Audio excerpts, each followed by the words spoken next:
Novamente, Nordeste, uma introdução básica. Então nós vamos falar agora de uma coisa que é a primeira coisa que te vem à mente quando você fala da região Nordeste. Primeira não, duas coisas te vêm à mente, como se só existisse isso. Na realidade, nos 4 Nordestes, você vai ver que essas duas regiões são características. As praias, o litoral gigantesco do Nordeste. O litoral do Nordeste tem mais de 3.000 quilômetros de extensão, litoral com potencial turístico como poucos, e o sertão, que nós temos 3 vídeos falando sobre o projeto de transposição de São Francisco, onde nós fazemos uma colocação que o pessoal às vezes esquece. O sertão, ele é um vazio demográfico, mas tem 7 áreas metropolitanas, por exemplo, tem potenciais ali muito grandes na área da agricultura. Cuidado em criar estereótipos sobre o Nordeste. Aliás, você sabia que hoje, se bem que geografia não cai no ITA, até hoje eu não entendi o porquê que geografia não cai no ITA, deve ser porque não tem importância nenhuma. Mas se você, por exemplo, pegar o maior número de estudantes hoje que estão em ITA, estão no Ceará, e parece que em segundo lugar é o estado de Pernambuco. Então os nordestinos, as escolas que estão de parabéns no Nordeste brasileiro, elas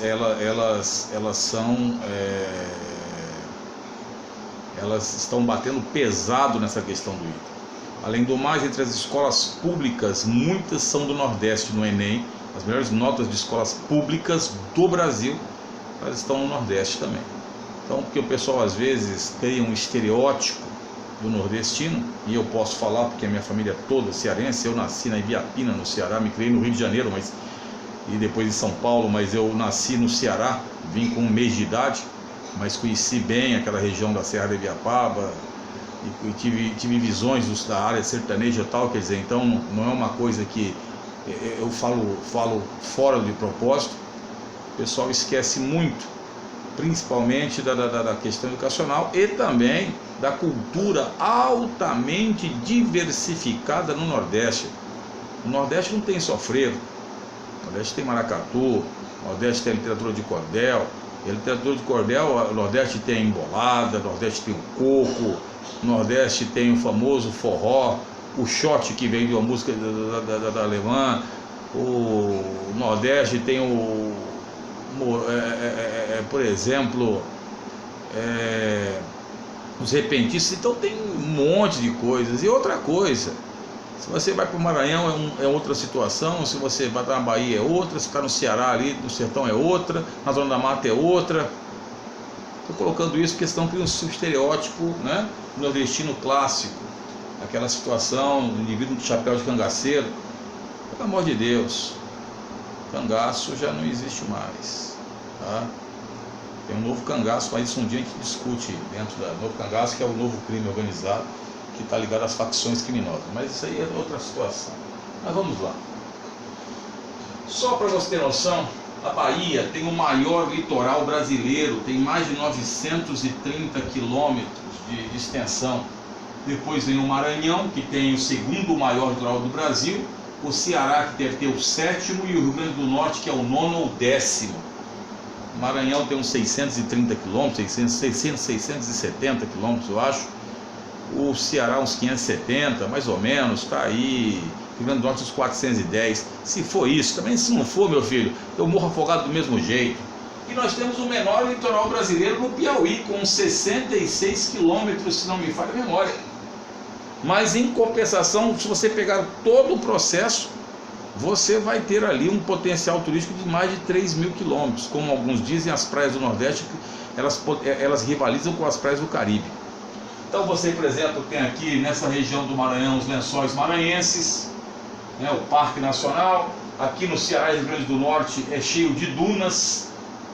Lembrando, já falei isso em vídeos anteriores, que as maiores amplitudes de maré que nós temos no Brasil estão no estado do Maranhão, mais de 8 metros, isso é uma amplitude considerável. E as amplitudes de marés no Brasil, já tem um vídeo sobre o litoral brasileiro que a gente fala sobre isso, elas decrescem do norte para o sul. Cuidado com isso nas provas que os senhores prestarem por aí, tá? Depois, nós temos aqui, praias, aqui na região de Pernambuco, os recifes. Já falamos sobre isso, mas vamos repetir. Os recifes, eles podem ser coralíneos, né? Os recifes podem ser feitos de coral, coralíneos, outros sedimentares. E eles, na realidade, são uma proteção para as praias da entrada de grandes predadores. Já falamos isso no litoral brasileiro, sobre a questão da construção do chamado superporto de Suape, em Pernambuco, e além do mais, a emissão gigantesca de indústrias, principalmente alimentícias, de dejetos que atraem os grandes predadores. O porto de Suape, você teve que quebrar os recifes para os navios poderem entrar.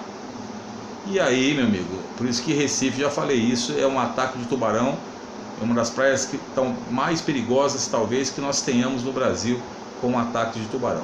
Para mim não é perigoso porque eu não entro na água, fião, o problema é seu. Depois, nós temos então aqui todo esse potencial turístico. Ora, só lembrando que o Nordeste brasileiro começou a investir pesado no turismo, principalmente hotelaria de Portugal e Espanha começaram a investir aqui. Entretanto, nós temos um problema sério no Nordeste, que infelizmente acontece, que é o turismo de cunho sexual, que é aquele turismo em que você vê muitas vezes o turista, né, chegando da Europa e fazendo aquele turismo sexual com as jovens em algumas regiões daqueles estados. Isso logicamente também tem a ver com todo o processo de qualidade de vida, aquela coisa toda. Isso também leva muitas vezes, infelizmente, à questão da pedofilia, porque muitas jovens às vezes se prostituem antes da maioridade, e isso pode levar também a problemas sérios. Então nós temos muitas vezes ali desbaratamento de quadrilhas em torno disso. Geralmente cidades marítimas que têm potencial turístico estão ligados muitas vezes ao turismo sexual. Não se esqueçam disso nas provas, que é um problema do Nordeste, tá?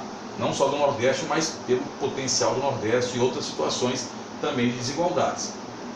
Além do mais, nós encontramos aqui bacias petrolíferas, como por exemplo aqui a bacia Potiguar. Isso estou falando no mar, meu filho, porque eu poderia falar aqui do Recôncavo Baiano, que é uma bacia em terra. O Recôncavo Baiano é uma bacia em terra, que você tem próximo ali o polo petroquímico de Camaçari, né? Tem a região de Aratu, naquela região da Bahia. Mas voltando, você tem a bacia Potiguar, que hoje acho que é a maior produtora de petróleo do Nordeste, no Rio Grande do Norte, não é? Havia o projeto de construir uma petroquímica Ceará, Rio Grande do Norte, né? A Ceará tem a Lubinor, né? Que era a antiga Asfor, parece. Depois nós temos aqui a bacia de Sergipe, Alagoas. Então nós temos um grande potencial também de petróleo. Além do mais, já falei isso quando citei o meu vídeo de aquecimento global, as águas do Nordeste têm as maiores temperaturas do Brasil. Elas atingem cerca de 27 graus Celsius, além da alta salinidade. Já falei que essa temperatura, quando se atinge 28 graus Celsius, existe uma propensão muito grande à formação de furacões. Os nossos companheiros aquecimentistas, que falam sobre o aquecimento global antropogênico, eles dizem que o aumento de vez em quando da temperatura das águas, que atinge até superior a 28 graus, poderão trazer ali o Nordeste na rota dos furacões. E a elevada salinidade das águas do Nordeste está intimamente ligada ao quê? Logicamente ao débito hídrico dos rios. A grande parte dos rios, principalmente nas bacias costeiras que nós temos aqui, são rios intermitentes e de baixo débito fluvial. Então as águas do Nordeste, elas são mais salinas do que as águas de outros locais. Lembrando que o São Francisco, ele vai desaguar entre Sergipe e Alagoas, aqui, tá? E aqui são as bacias costeiras do Nordeste que nós temos ali. Tanto é que nós temos, por exemplo, nessa região aqui do Rio Grande do Norte, Areia Branca, Macau, Mossoró, você tem a grande extração de sal, seja pela elevada salinidade das águas, seja pelos ventos. Os ventos, eles contribuem com a desidratação. Como assim, professor? Pega uma toalha agora nesses dias aqui em São Paulo, coloca na tua cama às 10 da noite. Às 4 da manhã ela vai estar igual o pau da cama, seco, falta de umidade no ar. Então os ventos, alta salinidade, um litoral raso. Então, se você for em Salina, pelo amor de Deus, não entre descalço e não entre sem aqueles óculos escuros e não vá sem camisa, né? Tá? Apesar de você ver alguns trabalhando em Salinas daquele jeito, é totalmente como você não pode trabalhar. Salinas, se você não usar óculos realmente que protejam a sua visão, você vai ficar cego com o tempo. Vai dar catarata, vai dar cachoeira, vai dar queda d'água, filhão, isso vai perder a visão. E quanto mais, se você ficar sem camisa, o índice de câncer de pele aumenta sobremaneira. Mas o Rio Grande do Norte e o Ceará são grandes produtores de sal, principalmente o Rio Grande do Norte, cuja produção é mais de 80% da produção brasileira, o chamado sal marinho, ok? O sal gema acontece no sertão. Então falamos rapidamente do litoral do Nordeste, do potencial turístico das praias que nós temos, né? Infelizmente no Brasil fica mais caro você fazer turismo interno do que externo, e isso acaba afastando algumas pessoas de lá. Lembrando que o Nordeste, em termos de turismo, de lazer, principalmente o turismo ligado ao turismo balneário, ele hoje rivaliza com o Rio de Janeiro. Tá? O Nordeste rivaliza-se com o Rio de Janeiro no turismo chamado balneário, que é de praias. Como já falei sempre, a principal cidade turística do Brasil é São Paulo, turismo de negócio. Então, fião, 12 minutinhos rapidamente para você não ficar olhando a minha cara com essa barba, com esse cavanhaque aqui, né, decrépito, parecendo o God of Throne. É God of Throne? Não, é Jimmy, Xandão of Throne, sei lá o que, né, decrépito. Vamos junto. E não sou o pai do Super Xandão, como já perguntaram aí, certo? Vamos junto, já Elvis, fião, paradinha Louco Abreu, e é nóis, que heróis.